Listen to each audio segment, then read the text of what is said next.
చాలా మంది ఏమని భయపడుతున్నారంటే, క్రైస్తవులం మన పని అయిపోయింది, క్రైస్తవులం మన జీవితాలు, మన కుటుంబ జీవితాలు, మన పిల్లల జీవితాలు ఇంకా నాశనం అయిపోయింది, మనల్ని వాళ్ళు బ్రతకనియరు అని చెప్పేసి చాలా మంది క్రైస్తవులు సేవకులు కూడా భయపడుతున్నారు. నేను అందరూ ఒక మాట చెప్పాలని ఆశపడుతున్నా.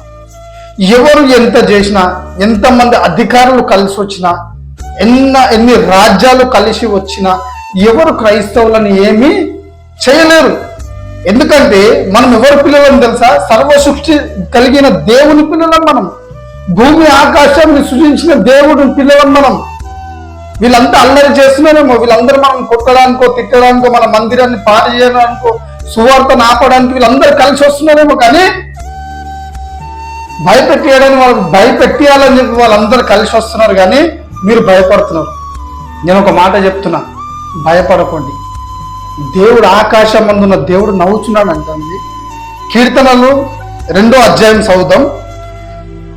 అన్య జనులు ఎలాగ అల్లరి రేపుచున్నారు, జనములు ఎలాగా వ్యర్థమైన దాన్ని తల్లించుచున్నవి, మనము వారి కట్లు తెంపుదాం రండి అని వారు మన యొద్ద నుండి మనము వారలని పారదోలడం రండి అని చెప్పుకొనొచ్చు.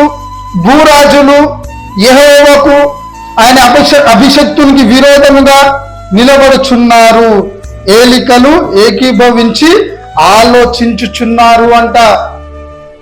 సో ఇప్పుడు కాదు, దేవుడు నిన్న చెప్పబెట్టిండు, నాయన నా నామం అందు మీరు దూషించబడతారు, నా నామం మీరు ఎత్తుకొని మీరు సువార్త ప్రకటించడానికి దానికి వెళ్తే మిమ్మల్ని తిడతారు, కొడతారు, భూరాజులు అంతా ఒకటైతారు, రండి మనం క్రైస్తవుల కట్లు తెంపుదాం రండి, క్రైస్తవులను బెదిరిద్దాం రండి అని చెప్పేసి మాట్లాడుకుంటారు రా అని చెప్పేసి దేవుడు ఎప్పుడో ఆయన పరిశుద్ధ వాక్యంలో బైబిల్లో రాసి పెట్టింది. కానీ ప్రభు ఏమంటున్నాడు తెలుసా? అందరూ ఏకీపించి కలిసి క్రైస్తవులను కొట్టేద్దాం చంపేద్దాం అని చెప్పేసి వస్తున్నారు కదా. కానీ ప్రభు ఏం చేస్తున్నారంటే తెలుసా? యేసు ప్రభు ఏం చేస్తున్నాడంటే, ఆకాశమందు ఆసీనుడైన వాడు నవ్వుచున్నాడంట, ప్రభు వాడిని చూసి అపహసించుచున్నాడంట. వీళ్ళంతా ఏకీపిస్తున్నారు కదా, క్రైస్తవులను చంపేద్దాం, తిట్టేద్దాం, క్రైస్తవులని పారదోల్దాం అని చెప్పి భూరాజులంతా అధికారులంతా ఎలాగైతే కలిసి సంఘాల మీద క్రైస్తవుల మీద ఎలాగైతే దాడి చేస్తున్నారో ఆ దాడులను చూసి అంట వీళ్ళు మాట్లాడుకునేటప్పుడే ఆకాశమందున ఆసీనుడైన దేవుడు నవ్వుచున్నాడంట. ఇంకా మనకెందుకండి భయము? ఆకాశమందున ఆసీనుడైన గొప్ప దేవుడు నవ్వుచున్నాడంట వీళ్ళని చూసి. సో మనం దాంట్లో మనం భయపడే అవసరం లేదు. మన పని ఒకటే, దేవుని సువార్త ప్రకటించాలా, ప్రార్థన చేయాలి. మిమ్మల్ని హింసించిన వారి కొరకు ప్రార్థన చేయండి. ఇప్పుడు ఒక గవర్నమెంట్ ఎంప్లాయీను ఒక కంపెనీలో జాబ్ చేస్తున్నావు, ఏదైనా అగ్ని ప్రమాదం జరిగిందనుకో, ఏదైనా లాస్ అయిందనుకో, ఏదో ఒకటి అయిందనుకో కంపెనీలో, అప్పుడు ఎవరు చూసుకుంటారు? నువ్వు ఎంప్లాయీవి, నీకేం సంబంధం లేదు. ఏదైనా కాలిపోయినా, కంపెనీ కాలిపోయినా, ఏ లాస్ అయినా ఎవరు చూసుకుంటారు తెలుసా? ఆ మేనేజర్ చూసుకుంటాడు. ఆ కంపెనీ ఎవరిదో ఆయనకు లాస్ అవుతుంది. నీ పని ఏంది? నువ్వు కేవలము పని చేయాలి ఆ కంపెనీలో. ఈరోజు మనము కూడా దేవుని పిల్లలమై ఉన్నాము. ఈరోజు మనము దేనికోసం చింతపడే అవసరం లేదు, కానీ మనము కేవలము ప్రార్థన చేయాలా, దేవుని వాక్యము చదవాలా. ఆకాశమందున ఆసీనుడైన దేవుడు వీళ్ళ పని చూసుకుంటాడు. ప్రార్థన గొప్ప ప్రార్థన అండి. ప్రార్థనలు ఎన్నో విజయాలు సాధించారు మన పితరులు. ఈరోజు మీరు ప్రార్థనలు నెగ్లెక్ట్ చేసినట్టయితే మీ బుద్ధి మీద, మీ జ్ఞానం మీద మీరు ఆశపడకండి. మీ బుద్ధి, మీ జ్ఞానము వ్యర్థమైనది. దేవుని ఆలోచన మీద ఆధారపడండి.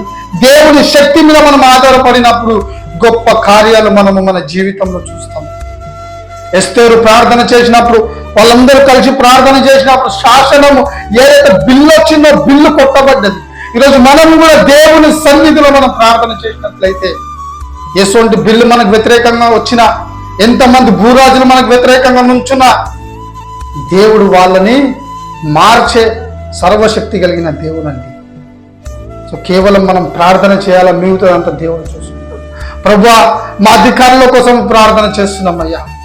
దేవుడు మా దేశాన్ని పాలించే సీఎంల కోసం, ప్రధానమంత్రుల కోసం, రాజుల కోసం, ప్రభు ఎమ్మెల్యేల కోసం, ఎంపీల కోసం, కార్పొరేట్ కార్పొరేటర్ల కోసం ప్రభా, ఇంకా మా సహోదరులు అన్న జనుల కోసం కూడా ప్రార్థన చేస్తున్నాము ప్రభా. అందరికి మంచి జ్ఞానాన్ని, బలాన్ని, శక్తిని మీరు దయచేయండి ప్రభా. అందరూ ప్రేమతో కలిసి ఉండే ఆ మంచి హృదయాన్ని వాళ్ళకి మీరు దయచేయండి ప్రభా. అయ్యా అధికారులకు ప్రభా మంచి డెసిషన్లు తీసుకునే మంచి జ్ఞానాన్ని మీరు వాళ్ళకి దయచేయండి ప్రభా. మీ ప్రజలను ఎలాగ పోషించాలో, ఎలాగ నడిపించాలో మంచి జ్ఞానాన్ని వాళ్ళకు దయచేయండి ప్రభా. ఏదైతే కులాలు, మతాలు అని చెప్పి ఏదైతే ప్రభా కొట్లాటలు పెట్టాలని, అల్లర్లు చేయాలని చెప్పి ఎంతమంది అయితే ఆలోచిస్తున్నారో, ఇప్పుడే నజరేయుడైన యేసుక్రీస్తు నామంలో వాళ్ళని మీరు దర్శించండి ప్రభా. వాళ్ళని గద్దించండి ప్రభా. వాళ్ళ హృదయాలను మీరు మార్చండి ప్రభా. తండ్రి, మా రాజ్యాన్ని ప్రభా, మా ఇండియాని చూడండి ప్రభా. మా ఇండియా చుట్టూ నీ కంచె పెట్టండి ప్రభా.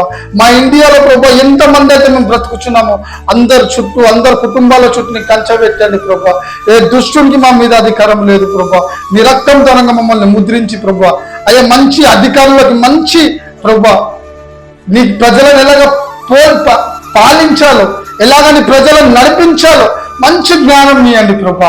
ఇజ్రాయెల్ ప్రజలను నడిపిస్తున్నప్పుడు ప్రభా నువ్వు సొలొమోనుకి ఇచ్చిన, అయ్యా మోషేకి ఇచ్చిన మంచి జ్ఞానం ప్రభా మా ప్రధానమంత్రులకి, సీఎంలకు, అధికారులకు ఇవ్వండి ప్రభా. ఆ సీఎంల, అధికారుల చుట్టూ కూడా కంచబెట్టండి. మంచి బలాన్ని, శక్తిని వాళ్ళకు దయచేయండి. మంచి ఆరోగ్యాలను దయచేయండి ప్రభా. వాళ్ళు తీసుకుంటున్న ప్రతి డెసిషన్లో ప్రభా నీ బలాన్ని, నీ శక్తిని ఇచ్చి ప్రభా, నీ జ్ఞానం నుంచి నడిపిస్తున్నాను. ఇచ్చిన ప్రార్థన నజరేయుడైన యేసుక్రీస్తు నామములో వేడుకుంటున్నాము తండ్రి. ఆమేన్.